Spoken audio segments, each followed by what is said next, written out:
and then you don't sell, and you don't sell, and then eventually you sell at the bottom. Why does that happen? Because when it comes to selling your crypto or closing your long, you have to accept that that fucking Lambo might be out of reach. That 100x massive trade that you were expecting might be out of reach. You have to come to terms with the fact that this is not going to be the one. And this isn't true for any of you that are in bootcamp. Listen to what I say. But it was probably a lot of you when you first started trading. It might be some of you still now. It was certainly me when I was trading, because this is just how your instant reaction is to events on the chart. It's so much harder to get a crypto person to sell their coins than it is to make them buy. That's why the 1 day pump is followed up by 7 days of pullback, and yet the 1 day sell, right, the dump, is followed by a dump, and then a day later a dump, and another one, and another one, and another one. It takes fucking 9 days to make people panic and sell. It only takes people 1 day to panic and buy. You get it? And then 1 day to panic and buy. Because when it goes up, you think, shit, I might be missing the boat. The FOMO makes you buy sooner. The fear, as it goes going down, the pain, actually makes you close the chart, close the exchange, not look at your balance, and just hope. I'll sell on the bounce, I'll sell at break even, I'll wait till it goes back, right? So you actually, on the downside, you're frozen into inaction. You're frozen to do nothing.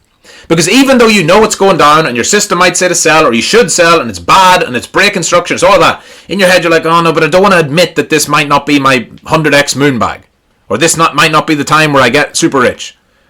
And as soon as it goes back up, you're like, shit, I could be getting super rich. I need to get back in.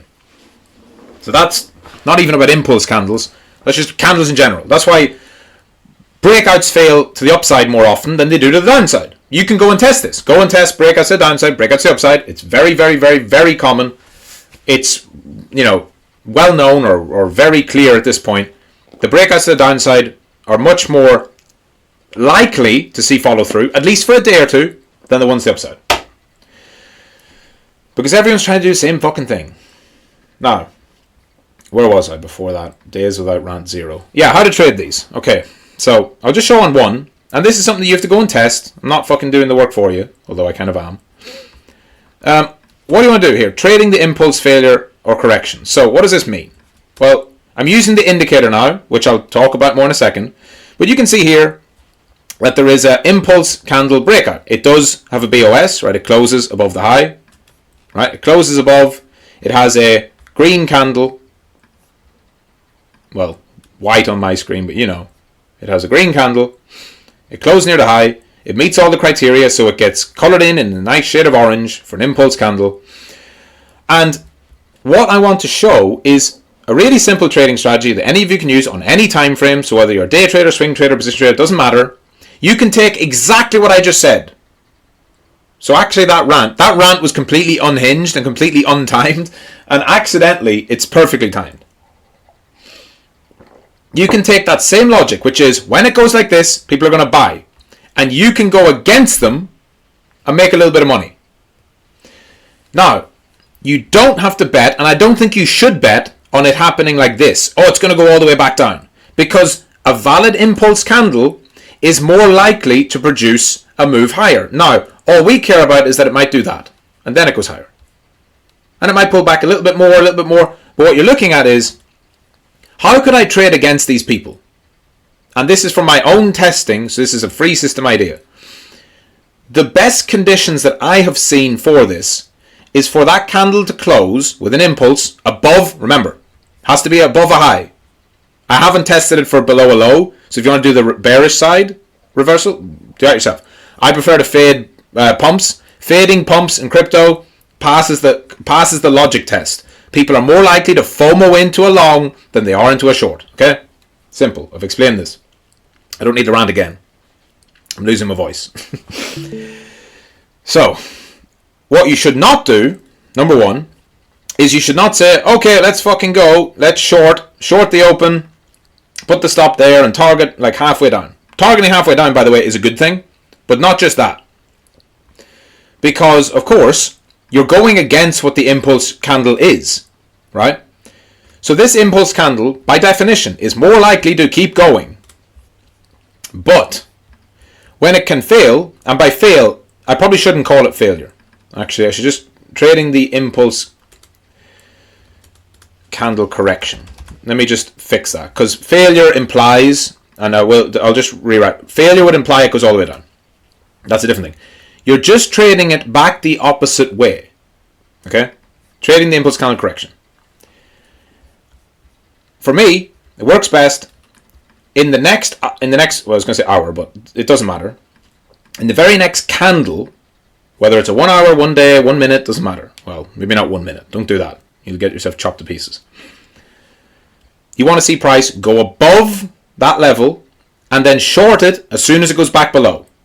And then target something like halfway down. So I'm going to zoom in on this candle. And we're going to look at the start of the candle to the end of the candle. So that candle opened at, so the candle closed at 9:59, so it opened at 9. So 9 over here. Here's the candle open, right? Remember, we're drawing the range. So the lowest part of the candle, the lowest wick on that 1 hour candle is here. The highest part is up here, obviously. And so what we're looking at here is basically what you want to see. And go and test this. This, obviously, this one works. I am picking one out that absolutely 100% works. This does not mean they all work. You have to test it, but I'm showing you the rules, right? What you're looking for is that in the next candle, it goes above, comes back below, and then it goes to the 0.5. Right, that's the logic. And what's the trade? The trade is short it back below the low once it's gone above, because then you have your stop loss. You've got your invalidation. And then target the midpoint. Why does that work? Or why in theory does that work? Your impulse candle makes people FOMO. But anyone who didn't FOMO, when it goes higher, that's why it's important. When it goes higher again, they're more likely to, succumb to the FOMO and get in. Then, when it goes back below that original breakout point, that's when you have trapped buyers. That's when you can short it and say, okay, if these buyers are trapped, it can get flushed right down quite easily. And because it's a strong impulse candle, I'm not trying to get it to go all the way to here. I'm just trying to get it to go for a regular pullback, so that even if it's bullish, I can still be right on my trade. You can test going to the 25, you can test going to 618, test fucking everything you want. Don't just take my word for it. So, what do? You wait, market goes up, and at this point, what you're waiting for is essentially a candle to come back below the low, or back below the high, I should say. Now, it has to go below it, so this doesn't go below it, right? And then, once you get a candle below, you can have a candle close, or you can just, short it once it's inside. So how that would look would be, you just market short it when it's inside, you pick a couple ticks inside, or you can wait for a candle close. For this one, we'll wait for a candle close, right? So you get a candle close inside. There we go. Candle close inside. Stop above the high, which really you just put it above that point, because that's where they're trapped. And your target is 0.5. Okay? You can try different variations. You can try just straight up shorting it, whatever. It's up to you. And you go and go and go, and then there it goes, down to the 0.5. Oh, wow, that trade won. I'm such a genius. No, I picked this out beforehand. It's complete hindsight bias, obviously. But I have done extensive testing on this. This can produce profitable systems, but you need to go and do it on your time frame, your coin, all that. But that's the logic. Now, as you play this on, I can't actually remember, this does not end up being a bearish candle because the original impulse was actually a good impulse. And so this chart ends up going higher, I'm almost certain. Right? So even though this was a valid impulse breakout, right? So when I go back to the 1 hour chart, even though this ended up being exactly what you want to see as an impulse candle, right? Comes back inside, it has a short pullback, but then continues higher. So it met all the criteria, it went higher. This little part here, which is exactly what you imagine, right? If you buy on FOMO, it just flushes you. You can be on the right side of that. That's one way to trade it. In terms of trading failures, right, which is the other part. In terms of trading the candle that breaks out and then comes all the way back and goes the opposite way, like this, like either of these, right? In terms of trading these ones, this one or this one, whichever, the combination of both, when it does this whole flush and goes all the way back down, that's when you want to look for candles that don't meet the criteria of being an impulse candle. So if you're using the indicator, you can see quite clearly, This didn't meet the criteria, so obviously something was wrong. There wasn't enough volume, most likely. The relative volume must not have been high enough, because the candle indicator is based on relative volume, or the ATR or whatever, which I'll talk about in a second. But yeah, if you're looking at trading it to fail rather than to have a corrective pullback, look for ones that don't meet the criteria of being an impulse candle. Okay? Because again, a candle can close above a swing high and not be considered impulsive. Right? It can close above. It's not just about closing above. That is a BOS technically, but if it's not impulsive, it could be more likely to fail. Yeah? Finally, I'll talk about the indicator itself. So, blue belts, once you get to, if you're not in blue belt, don't worry, because it's not important until you get there, because you're focused on white belt, which is about back testing and specific things that you're keeping it simple. I know if you're a white belt and you're watching this, don't worry, just be patient. When you get to blue belt, you get this indicator. The indicator is one that I made, and with greatest username, the top G, PineScript Wizard. He verified my dodgy ChatGPT coding and made sure it was something that worked. The indicator is coded to basically pick up everything I've said, with one addition, which is average true range, which I'm not going to explain. You can go and research it yourself if you want. It's not particularly important for the purpose of this. The indicator will highlight candlesticks on the chart that meet the criteria of wide range, right, as defined by what I'll show in a sec, high volume, a good positive body to wick ratio, and average true range. So on the indicator itself, and I've explained this on the indicator input, but it has a look back of 10 periods, so it's looking back at the average, and it's looking at a size multiplier, so each candle has to be 1.5 times bigger than the 10 period average. It has to have 1.5 times the volume of the average, and it has to have a body weight ratio of 0.7. So 70% of the candle needs to be a body. You can, and you should, tweak this and play around with it. You can put it to, well, not 1.7. You can do 0.8, right? So you can say, no, I want to look at candles of 80% of the candle that has a body. Then you're finding more fuller candles. You can also, which I like to do, the way I leave it is I put this to 2 and 2. So it has to have double the size of the average. It has to have double the volume of the average of the previous candles. That's going to pick out candles that have meet the criteria even better, higher volume, right? Bigger candles than the average, and so on and so on and so on. So that's how the indicator works. The indicator is just going to help you identify these specific candles better, and however you've set it up and filter it, you'll see something like this. So this is a BOS, right? That's a break of structure in an uptrend, and that leads to immediate continuation. Good, you could find a way to trade that. It also shows, like I said before, when you have these candles, but they're happening in the context of not an uptrend or a downtrend, they're just in a choppy range, guess what? They're more likely to fail or pull back, and so on and so on and so on. So that's the indicator itself, but you all, any of you blue belts, you've probably already seen it, you've probably used it, you can play around with it. Use that in combination with your testing to figure out how to trade some of these. Now, the best use, I would say, or one of the best uses, is if you're looking to trade the failures, is to look for what looks like an impulse candle but doesn't meet the criteria on the indicator, and say, okay, maybe this candle is more likely to fail, and so on and so on and so on. And that's impulse candles. Let's fucking go, GM. So, expect massive rant storm coming next hour. That's G. Questions. I will answer any of these that I can. We'll go through a few minutes and then we'll finish up. X-Park GM, when you sold your spot bags, can you show us what you saw on the charts in terms of impulse candles? That wasn't why I sold my spot bags. So it didn't have anything to do with that. For that particular reason, I detailed the selling the spot bags. It was based on price action, yes. Not about impulse, but about closing at the lows on a Friday. About failures and reversals, right? I sold on that Friday. And over here, right? Thursday had a reversal. Friday had it was an impulse candle just without the high volume, right? But it was, I'm pretty sure, was it 1. If you do the 1.5, was it? Maybe it wasn't.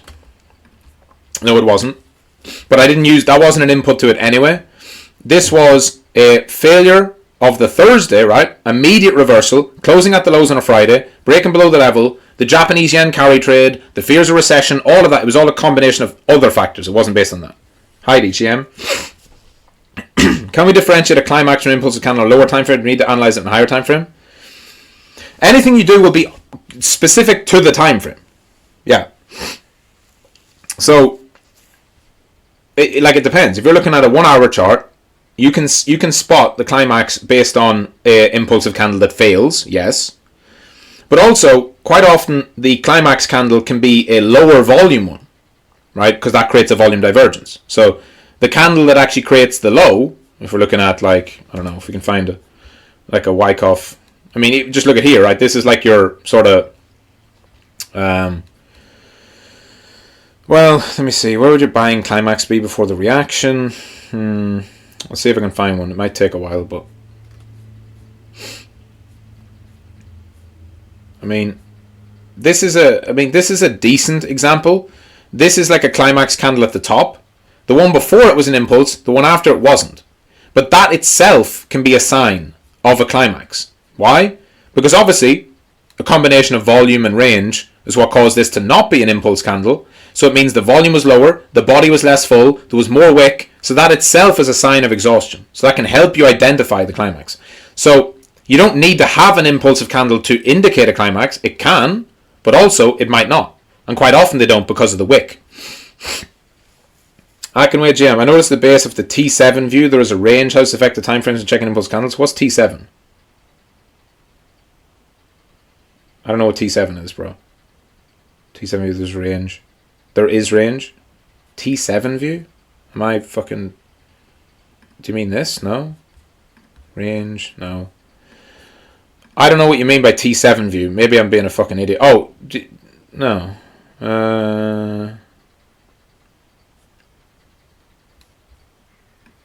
I've no idea, bro. Don't know what you mean by that.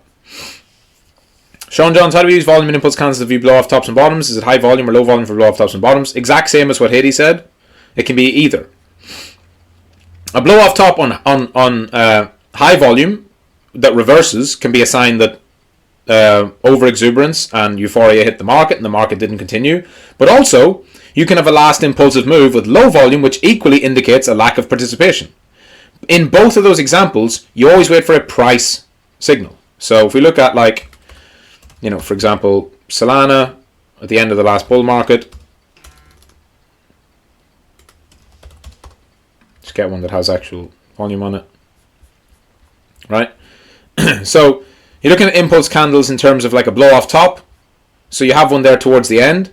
Your trigger for that is never going to be the candle itself. It's going to be candle failure. So after that candle fails, impulse candle, price moves down, it breaks structure. So it has a move up, it breaks lower, BOS, and closes below the impulse candle.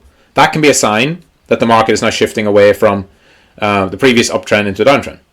You also have, I mean, let's look at some of these other ones. Like ETH, for example. A classic blow off top here, where at the top you don't have any impulse candles that trigger or signal. But again, that itself, well, I need to go to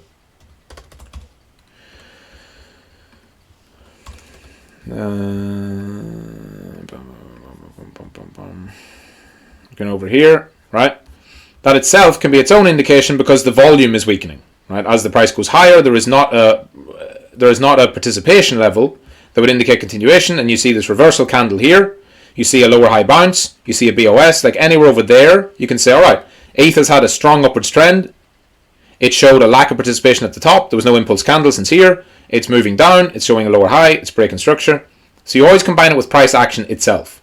Knowledge addict. Is it okay to use a different number other than the default 20? Use anything you want, bro. Just have logic behind it, right?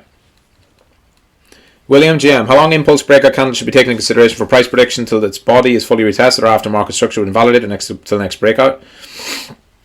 I don't know what you mean specifically. How long impulse candle should be taken into consideration? I mean, the impulse candle is relevant until it's... I mean, it's always relevant, right? Like, it's relevant all the way. And, you know, if you're looking at, like, this, for example, if Ethereum never went below, so if it didn't go below the impulse candle, so here was your bearish shift, but if Ethereum had to just pull back into this area and went like that and consolidated there, that would be a perfectly valid and a very nice bullish, potentially bullish correction. Impulse candle, price comes back, it fills in part of it, which is totally fine, and then it goes higher and you have a BOS. That would be pretty standard. That's fine. Like, that's what you want to see. Like here's an example of one. Right, the impulse candle leads to this big FOMO candle. I think this is when BlackRock applied for the ETH ETF. What happened?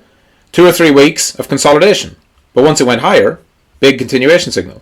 And the fact it didn't break below the impulse candle low is a good sign. Same thing here, impulse candle, consolidates bullish. So you use it in context. Alright. GM. GM, do you have your notes? G fucking M. Alright. Here's the notes coming in. Let's go. G shit. That's it.